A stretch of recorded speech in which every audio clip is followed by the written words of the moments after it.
Okay, we're back up here on the stage at the Heartland Cafe. This is Michael James. I'm here with 49th Ward Alderman Joe Moore, and we're talking about the participatory budget process that's taking place here in Chicago. Joe, during the break... Here in the 49th Ward. Here in the 49th Ward. Thank you for the correction. A couple of things I want to ask you. One is I'm looking at the last few years, like in 2005,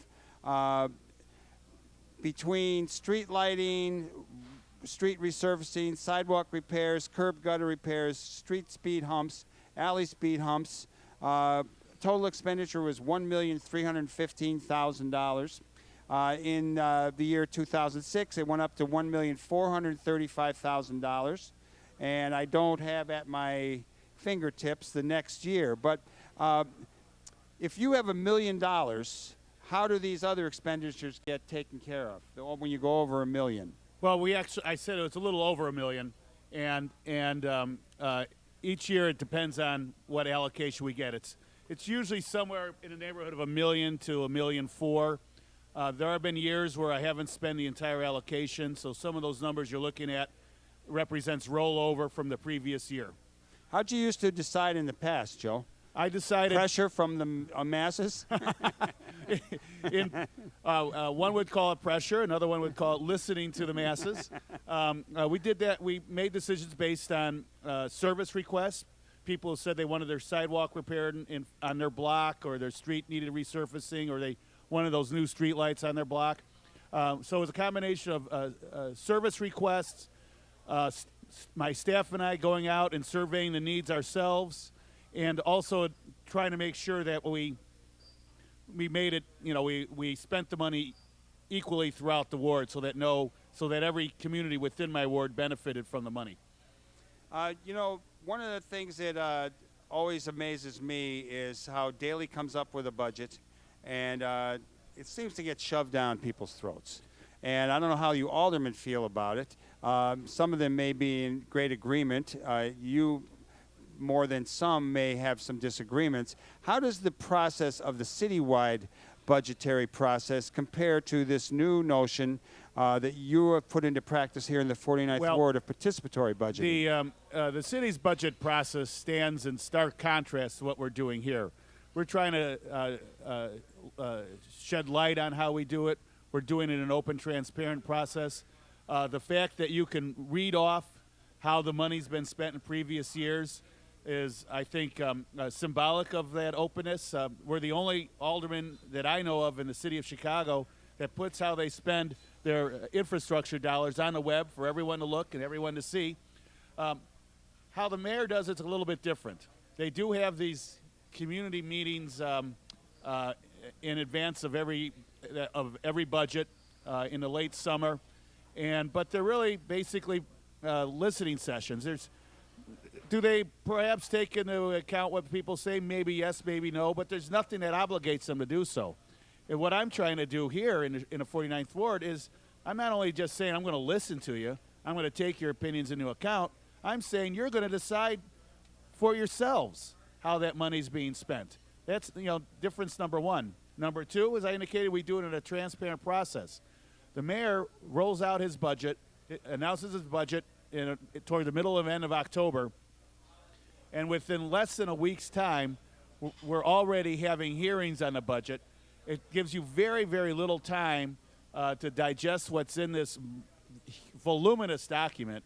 We're talking about how the city's going to spend $6 billion. Very little time for the aldermen to examine the budget.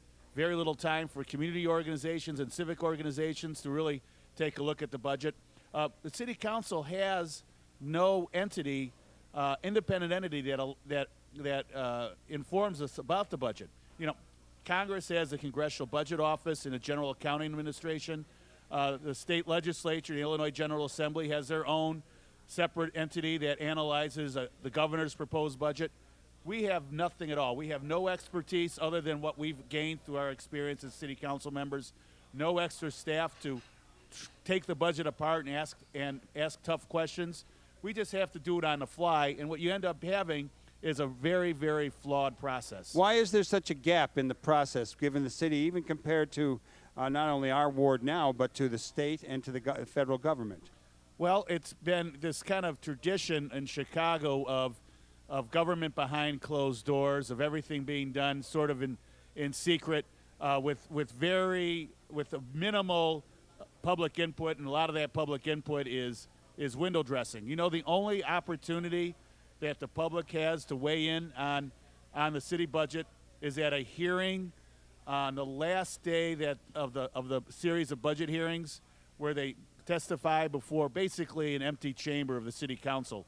Usually there's only at most a half dozen or so aldermen who are there to listen to what the people have to say, and what they have to say really has very little impact, unfortunately, on the final product.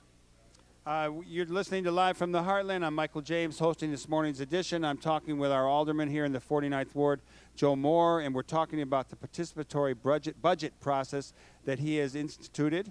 Joe, what would you say are some of the ups and downs of the experience so far? What kind of problems have you encountered?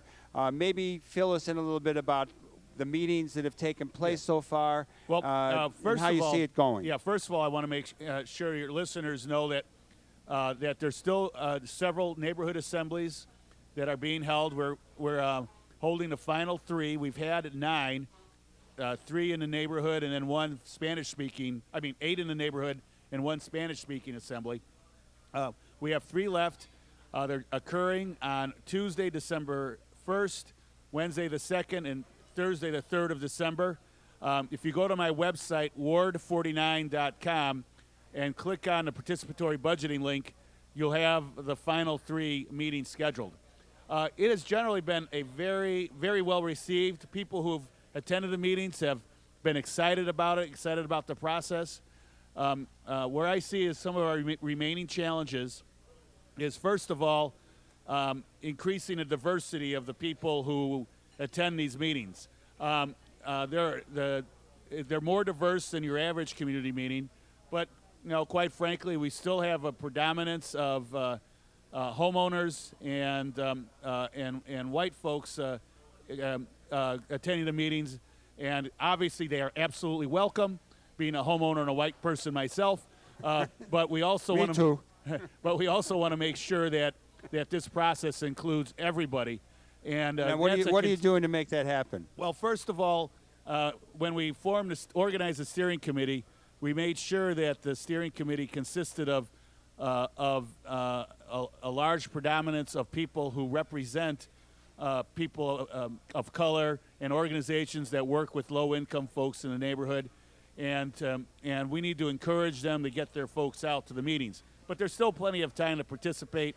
Our series of our community representatives that have volunteered at each of our neighborhood assemblies to work further on this budget is a very diverse bunch, and so I'm hopeful that by the end of the day, when we have the neighborhood assembly, we'll have a participation of people from all walks of life here in our neighborhood.